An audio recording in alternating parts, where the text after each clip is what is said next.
Shalom, Assalamualaikum warahmatullahi wabarakatuh. Perkenalkan, nama saya Sisrina dari Fakultas Keperawatan. Saya mahasiswa aktif di Universitas Pembangunan Indonesia, Fakultas Keperawatan. Pada saat ini saya akan membahas materi tentang tata laksana emergensi cedera medula spinalis. Kita masuk ke dalam pengertian. Spinal cord injury atau cedera saraf spinal merupakan kondisi tertimbulnya akut dari saraf spinal akibat trauma, penyakit, keganasan atau proses degeneratif yang menyebabkan perubahan temporer atau permanen dari fungsi normal saraf spinal seperti motorik, sensorik, dan otonom. Selanjutnya, anatomi. Medula spinalis dan batang otak merupakan bentuk struktur kontinu yang keluar dari hemisfer cerebral dan merupakan tugas sebagai penghubung otak dan saraf perifer seperti kulit dan otot. Panjangnya rata-rata 45 cm dan menipis pada jari jari. Medula spinalis ini memanjang dari foramen magnum di dasar pneumotoraks sampai bagian atas lumbar kedua tulang belakang yang berakhir di dalam berkas rambut yang disebut konus medularis. Seterusnya di bawah lumbar kedua adalah akar saraf yang memanjang melebihi konus dan disebut cauda equina. Akar saraf ini menyerupai ekor kuda. Etiologi.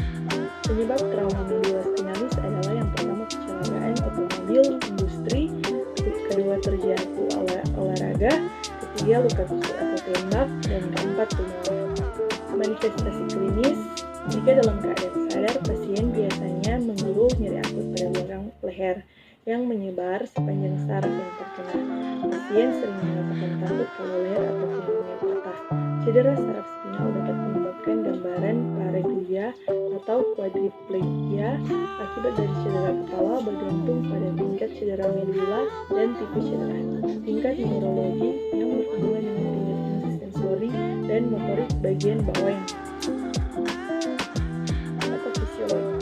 kerusakan medula spinalis berkisar dari kromosom sementara di mana pasien sembuh sempurna sampai konfusio, laserasi, dan kompresi substansi medula, baik salah satu atau dalam kombinasi, sampai transeksi lengkap medula yang membuat pasien paralisis di bawah tingkat cedera. Bila hemoragi terjadi pada daerah medula spinalis, darah dapat merembes ke ekstradural, subdural, atau daerah subarachnoid pada kanal spinal. Segera setelah terjadi kontusion atau robekan akibat cedera, serabut-serabut saraf mulai membengkak dan hancur. Sirkulasi darah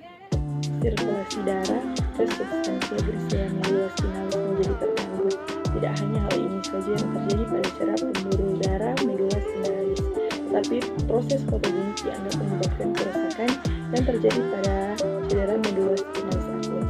Suatu rantai sekunder kejadian-kejadian yang menimbulkan iskemia, hipoksia, edema, dan lesi-lesi hemoragi yang pada gilirannya mengakibatkan kerusakan myelin dan akson. Komplikasi. Yang pertama, shock spinal.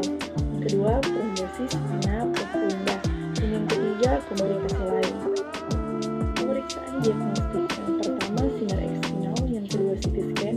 Yang ketiga, MRI. Keempat, foto ronsen toraks. Kelima, pemeriksaan fungsi paru. Keenam, GDA. Ketujuh, pemantauan EKG.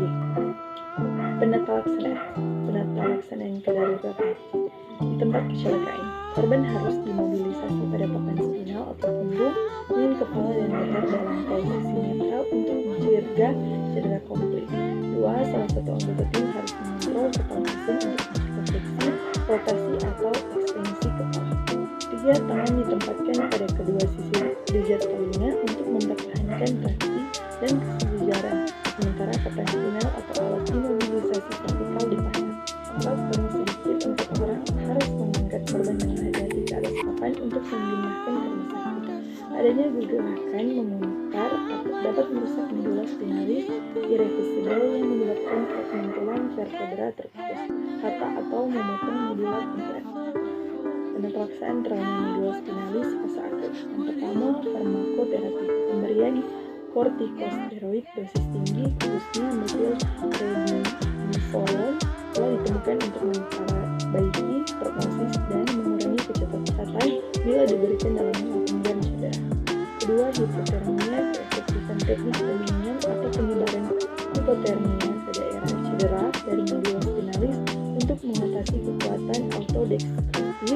yang mengikuti tipe cedera ini masih diselidiki.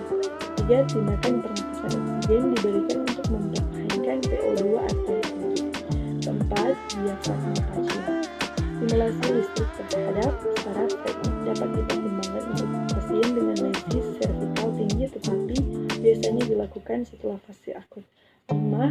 Pembedahan dilakukan untuk mengurangi faktor spinal atau dislokasi atau dekompresi minor.